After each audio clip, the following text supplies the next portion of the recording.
Hi Aquarius, my fellow air signs, thank you so much for joining me.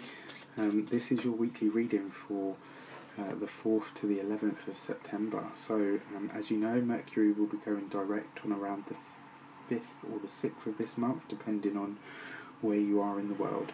I have put out a deeply personal video, and I hope you get something from it. It is quite deep and it is quite emotional, so if that's not your thing and you're one of those type of Aquarians, maybe steer clear. But either way, I hope you get something from it, and it will explain more of what this week is about, alongside this reading. So I want to call into both of these decks, all forms of love, like peace, prosperity and abundance, and I hope that the messages that come through are ultimately clear and concise, and they help you on your path to your highest vibrational good. So, what is the destiny of this week for us, Aquarius? What is in store? As you all know by now, I am a fellow Aquarian, so this is relevant for me as well. Let's have a look, see.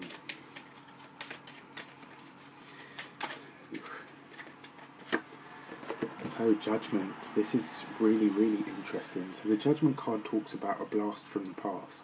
This week there are going to be blasts from the past. I've already had this experience come back at me once this week, and I kind of feel like I'm about to instigate another, because I'm about to tread some old ground, but for the right reasons.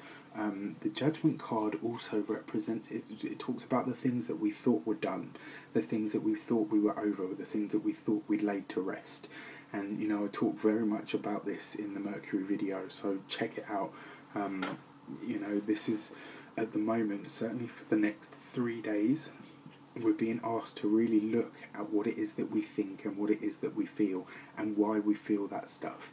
And for some of us, this is delving right back into our personal past. This is going to be a week where we do some really deep introspective work, and in doing so, we're going to come to some really new understandings that are going to pave the way for some really big changes. One of the things with the Judgment card is, although it represents blasts from the past, it also always precedes very, very big changes. The numerology of this card is the number 20, so you simplify, it gives you the number 2. This is about partnerships, it's about business partnerships, intimate relationships, it talks about all of those things, and this is talking about our ability to look at what the past relationships have been, what they have taught us, and how we can move forward past the things that have held us back or hurt us in any way, shape or form. Excuse me, feeling a bit under the weather at the moment.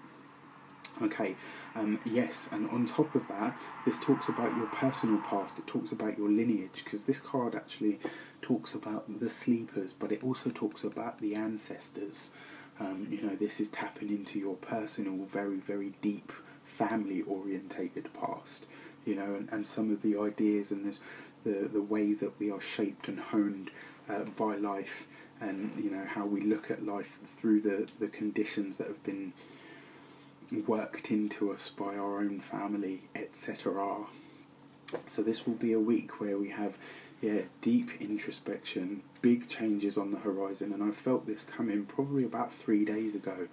I suddenly just sat bolt upright in my bed, literally just bolt upright, and I had this feeling of, wow, some really big changes are coming, and it's just going to be a case of buckling up for the ride. And I think this week is the first initiation into all of these new things off the back of the eclipses. I think this is where it really starts to ramp up and starts to become tangible. We'll be able to see just what changes the eclipses created, and how long lasting its effects are actually going to be. Excuse me. Okay, and then the direction, or the way that we best achieve this.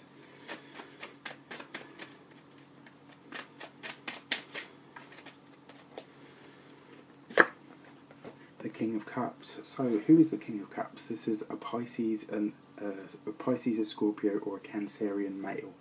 And this usually, who is the King of Cups? The King of Cups rules his emotional tide. He's creative, he's artistic, he knows how to work with his own innate femininity, he knows how to work with his own divinity. He's given over to his creativity and his imagination, and through understanding the power of his internal world, he is able to control his external world. Why? Because he's still a king. He may be the most feminine and the most intuitive of the kings, but he is a king nonetheless. He rules the domain of his emotions, and he is in touch with his emotions, and he is able to use them and utilize them to the best of his ability.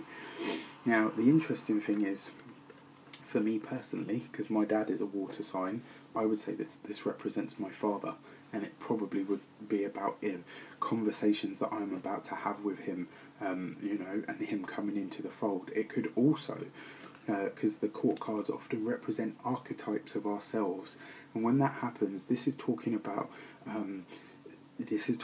us tapping into the energy of the King of Cups, how to rule your emotions and not be ruled by them, how to not be addicted to your feelings, how to allow yourself to create what it is that you want through the power of your imagination, through the power of your thoughts, through the power of your feelings. This is about directing your emotional intelligence and emotional energy towards the goals that you want to manifest. This is tapping into the law of attraction. This is tapping into the law of manifestation, and you're doing so because when you switch and change your vibration on the internal level, the external has no choice but to meet you where you are at that internal vibrational level. So a very, very powerful week, and you must, my fellow Aquarians, you must let me know how it plays out for you, and I will keep you guys posted as well. Somebody start a thread on the comments below. I look forward to it. I wish you all an abundance of love, light, peace, prosperity, and abundance itself. Don't forget to like, share, and subscribe to the channel. I would be eternally grateful for it. If you would like to book a reading with me, you can do so on the email address below, or you can donate to the channel. Again, completely your choice. For the continued subbies, thank you so much. You have my heart, and thank you so much for your continued support. For those of you that are just passing through, it's great to have you. I hope you found something that resonates for you. And for those of you that are the new subbies, welcome to the channel, and I hope you will find a radiant reality here. Take care, and I'll see you soon.